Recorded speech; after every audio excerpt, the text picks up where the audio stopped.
Bonjour et bienvenue dans Profession Sophrologue, le podcast dédié aux sophrologues qui veulent donner de l'énergie à leur activité. Je suis Laurence Roufouillet, je suis sophrologue depuis plus de 20 ans. J'ai écrit 14 livres qui intègrent la sophrologie dans une utilisation quotidienne. Ma passion, simplifier les sujets complexes et partagés. J'ai co-créé le sommet virtuel de sophrologie et j'ai eu la chance d'accompagner à ce jour près de 5000 personnes, que ce soit à mon cabinet à Boulogne-Billancourt comme en entreprise. Mon objectif avec ce podcast, vous guider avec mon enthousiasme et mon expérience dans les méandres du métier de sophrologue pour en comprendre les bases mais aussi les astuces. Alors, êtes-vous prêt ou prête à prendre une bonne dose d'énergie ? C'est parti! Bonjour et bienvenue dans ce 9e épisode. Petit rappel, jeudi prochain, on se retrouve en workshop sur le thème « Je définis mon modèle économique ». Je remercie toutes celles qui sont déjà inscrites. D'ailleurs, si vous voulez le faire et profiter du tarif à 25 €, c'est jusqu'à mercredi soir. Après, le replay passe à 35 €, mais ce sera disponible pendant un an à compter de votre date d'achat. Je suis vraiment assez excitée à l'idée de partager avec vous ce premier workshop et surtout de vous transmettre des connaissances sans langue de bois. J'ai cru comprendre que c'est ce que vous appréciez dans ce podcast. Je suis déjà en train de préparer d'autres thèmes, dont un qui sera consacré au statut idéal, alors un thème qui revient souvent. Alors le statut idéal, c'est celui qui est idéal en fonction de vous, mais le mieux pour rester informé, c'est que vous suiviez l'actualité sur mon compte Instagram, @espace du calme. La sophrologie, c'est un métier. Certes, c'est une profession dite non réglementée, mais qui doit respecter néanmoins un certain nombre de règles. La plupart de ces règles, on décide de se les appliquer librement en tant que praticien professionnel. Aujourd'hui, j'avais envie de vous transmettre les 5 critères de professionnalisme qui sont importants pour moi, et j'espère qu'ils le sont pour vous aussi. La première chose qui professionnalise sa pratique, c'est d'avoir un discours clair et cohérent sur ce que l'on fait. De mon point de vue, on doit être capable d'expliquer simplement son champ d'intervention. Pour aller plus loin, ça signifie préciser à qui s'adressent nos prestations, le public, notamment si vous travaillez avec des enfants, à partir de quel âge vous les recevez, mais aussi quelle forme prennent vos prestations, à quoi vos clients doivent s'attendre et pour quelles indications elles sont destinées. Ces informations, on doit pouvoir les trouver sur votre site internet, éventuellement sur vos supports de communication, notamment si vous avez un flyer de présentation. Vous devez aussi être en capacité de les présenter à un public non averti comme à un public de professionnels en quelques minutes. En d'autres termes, ça veut dire, même si j'aime pas beaucoup les anglicismes, il faut apprendre à pitcher. Je vous conseille donc de peaufiner ces présentations et même de vous entraîner pour ne pas vous trouver en difficulté, soit sur la forme, parce que ça pourra vous donner l'impression de manquer d'assurance et ça renforce le sentiment d'illégitimité, soit sur le fond. Sur le fond, la dérive possible, c'est de s'enthousiasmer sur les indications ou de s'emballer sur les effets de la sophrologie, car on estime qu'elle peut tout faire. Attention à ces dérives et au fait de véhiculer de la pensée magique qui pourrait faire naître des attentes irréalistes chez nos clients. Pour certains praticiens dont je lis les contenus, on est parfois à la limite de l'exercice illégal de la médecine ou même de l'abus de faiblesse. Mais reconnaissons-le, les sophrologues ne sont pas les seuls à tomber dans ces travers. En tout cas, ne tombez pas dans ce piège. La deuxième chose qui professionnalise, c'est de se référer à une déontologie. Alors d'entrée de jeu, il convient de faire la différence entre la déontologie et l'éthique, qui sont deux concepts assez proches mais néanmoins distincts. La déontologie concerne un ensemble de règles ou de normes spécifiques à une profession ou une activité. Elle fixe les devoirs et les limites à respecter dans un cadre donné. Ces règles et normes sont la plupart du temps formalisées dans un code déontologique. À ce titre, elles s'imposent pour tous les membres de la profession concernée, dont on dit d'ailleurs qu'elle est une profession réglementée. À titre d'exemple, les médecins ou les avocats ont une profession réglementée de telle sorte et ils suivent donc un code de déontologie. L'éthique, en revanche, est plus large et plus personnelle. Elle s'intéresse aux principes moraux universels ou individuels qui guident les choix et les comportements. L'éthique, elle invite à réfléchir sur ce qui est juste ou bon au-delà des règles imposées. Si on devait résumer, la déontologie est normative et liée à un cadre professionnel, tandis que l'éthique repose sur une réflexion personnelle et universelle sur la morale et les valeurs. La sophrologie n'est pas une profession réglementée, donc les sophrologues n'ont aucune obligation particulière à suivre la moindre déontologie dans l'absolu. Comme tout citoyen, ils sont soumis aux mêmes règles légales que la population générale, ni plus ni moins. Cependant, rien n'interdit de se référer à une déontologie. Alors le seul problème qu'on a, c'est que dans notre métier, il en existe plusieurs. Il n'y a pas d'uniformisation de la déontologie professionnelle. Si je mets de côté les codes de déontologie ou les chartes éthiques édictées par des écoles, en cherchant un minimum sur Internet, j'ai trouvé au moins 4 codes déontologiques. Le code de déontologie des membres de la Société française de sophrologie qui fait environ 3000 signes, soit à peu près 2 feuillets. Le code de déontologie des adhérents de la Chambre syndicale de sophrologie qui fait la même taille mais qui n'évoque pas forcément les mêmes sujets. Le code de déontologie du syndicat des sophrologues professionnels qui tient en près de 6000 signes, c'est presque le double, ça fait à peu près 4 pages, 4 feuillets. Et le code de déontologie du syndicat de la sophrologie caïcédienne qui s'applique aux personnes titulaires du titre de sophrologue caïcédien.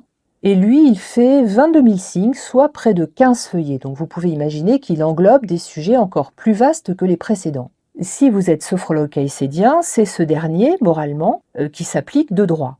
Mais dans tous les cas de figure, vous pouvez décider de vous rattacher aux règles de l'un des 3 précédents, ou même établir les vôtres, pourquoi pas, mais surtout que vos clients en aient connaissance. La déontologie parle du cadre de notre exercice. Sur ce sujet, j'animerai le 30 janvier un workshop spécial avec la participation d'une avocate qui nous aidera à éclairer une partie de ces points d'interrogation plutôt que de compiler les commentaires contradictoires que l'on peut trouver sur les groupes de discussion de sophrologues, dont certains sont juste atterrants. De mon point de vue, la 3e chose qui montre une démarche et une posture professionnelle, c'est de ne jamais faire de diagnostic ni de prescription. Alors bien évidemment, on se plaît souvent à le répéter, nous ne sommes ni des médecins ni des psychologues. Et à dire vrai, nous ne sommes même pas des thérapeutes car, à moins d'être formés en sophrothérapie, nous n'avons aucune compétence en termes de soutien psychologique.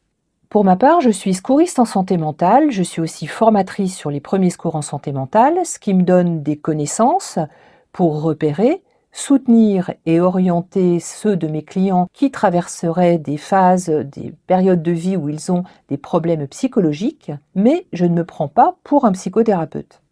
Donc, lors d'un échange avec un client ou à la suite d'une anamnèse, je m'abstiens de poser des mots qui pourraient faire penser à un diagnostic. Je pense notamment à des termes comme dépression ou bipolarité par exemple. Je m'interdis de commenter le diagnostic des professionnels. Je ne commande pas non plus les prescriptions faites par des médecins, notamment quand mes clients m'interrogent sur la prise de somnifères ou d'antidépresseurs. Et vous verrez que ça arrive très souvent, les gens vont vous demander « mais est-ce que je dois continuer à prendre ce traitement ?» ou bien « j'ai envie d'arrêter, qu'est-ce que vous en pensez ?»